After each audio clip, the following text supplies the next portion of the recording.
नमस्कार बंधुरा आशा करी आपनारा भालो आछेन आमिও ভালো আছি। তো আজকে রুই মাছের রেসিপি নিয়ে আমি এসেছি। রুই মাছ দেখুন, এই রুই মাছটা আমি এখন কেটে নেব। এই রুই মাছ দিয়ে আজকে একটা রেসিপি আমি বানিয়ে দেখাবো। তো মাছটা এখন কেটে নিই।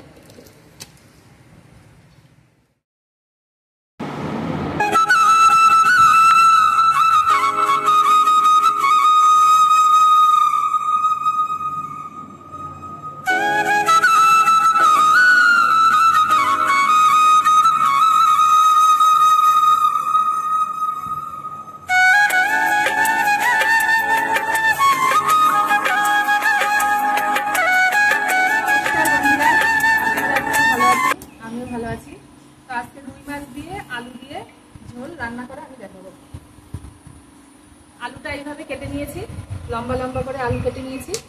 এদিকে রুই মাছগুলো ভেজে তুলেছি। এবার ওই তেলেই, মাছ ভাজার তেলেই আমি আলুগুলো ভেজে নেব।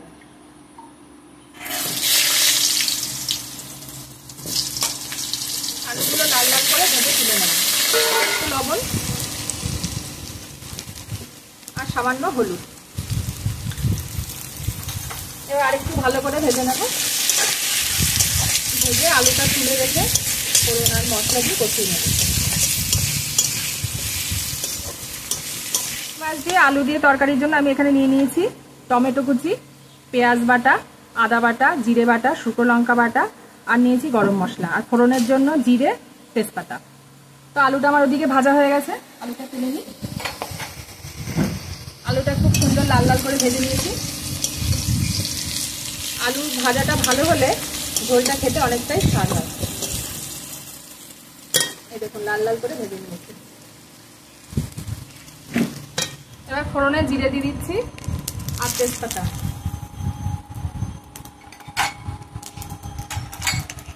দিয়ে দিচ্ছি পেঁয়াজ বাটা।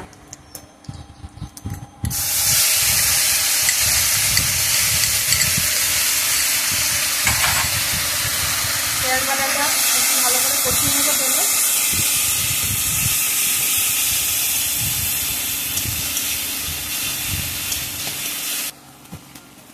কালারের জন্য দিয়ে দিচ্ছি সামান্য চিনি, একদম অল্প।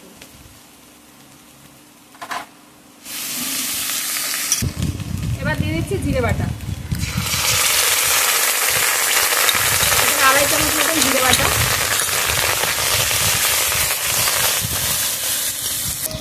এবার দিয়ে দিচ্ছি আদা বাটা। 1.5 চামচ আদা বাটা আছে। এবার দিয়ে দিচ্ছি টমেটো কুচি। এবার আমি আলুগুলো দিয়ে দেবো।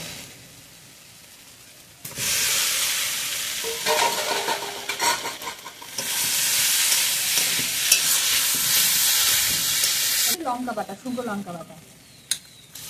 আপনারা চাইলে কাশ্মীরি লঙ্কাগুলো দিতে পারেন, আমি এখানে দিলাম না, এতে রঙটা আরো বেশি ভালো আসবে।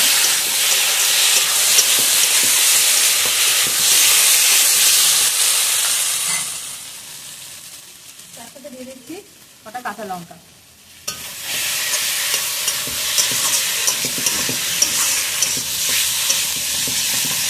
2-3 মিনিট ধরে এটা কষিয়ে নিলাম। আমার লঙ্কার খুব ঝাঁজ আসছে। কষিয়ে এবার আমি জল দিয়ে দেবো। গরম জল করে রেখেছি, এবার গরম জলটা দিয়ে দিলাম।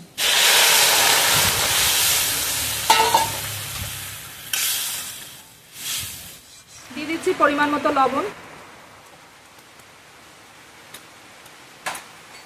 দিয়ে দিচ্ছি একটু হলুদ।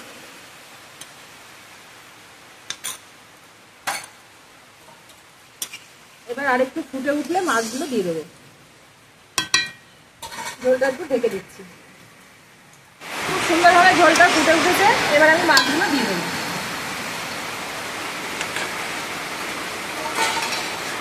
মাছগুলো দিয়ে দিলাম। এবার 10 মিনিট এভাবে ফুটতে থাকবে। এই তো প্রায় হয়ে এসছে, ঘন ফুট চলে এসছে। এবার আমি গরম মশলা গুঁড়োটা দিয়ে দেবো।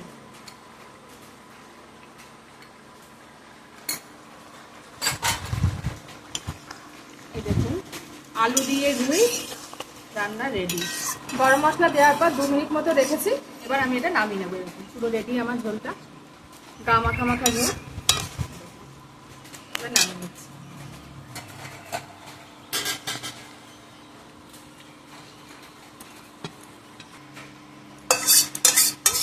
রুই দিয়ে আলু দিয়ে গা মাখা ঝোল আমার রেডি। দেখতে কতটা সুন্দর হয়েছে, তো খেতেও ততটাই ভালো লাগবে। আপনারা বাড়িতে অবশ্যই ট্রাই করে দেখবেন। খুব নির্ভেজাল একটা রান্না, কোনো সমস্যা নেই। আর যদি ভিডিওটি ভালো লেগে থাকে তো অবশ্যই আমাকে লাইক, সাবস্ক্রাইব এবং শেয়ার করবেন। তো আজ তাহলে আসি, এর পরের এপিসোডে অন্য কোনো নতুন ভিডিও নিয়ে আবার দেখা হবে আপনাদের সঙ্গে। আপনারা ভালো থাকবেন, সুস্থ থাকবেন। নমস্কার।